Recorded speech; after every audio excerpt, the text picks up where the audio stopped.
আসসালামু আলাইকুম। প্রশ্নে দেওয়া আছে দুটি ক্রমিক স্বাভাবিক বিজোড় সংখ্যার যোগফল 16 হলে সংখ্যা দুটি নির্ণয় করুন। ধরি প্রথম বিজোড় সংখ্যা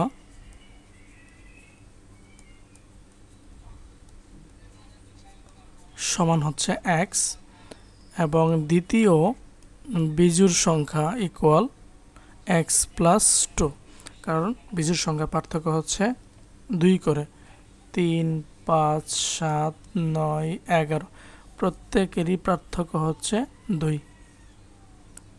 আচ্ছা, শর্ত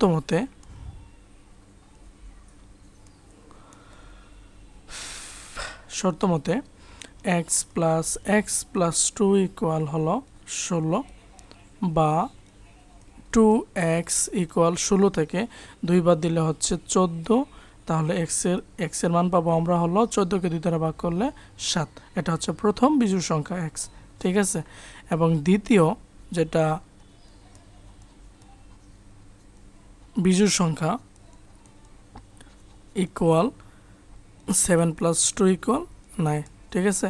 তাহলে আমাদের সঠিক অ্যান্সারটা বের হয়েছে 9 এবং 7, যেটা যোগ করলে হবে 16। ওকে, থ্যাংক ইউ এভরিওয়ান।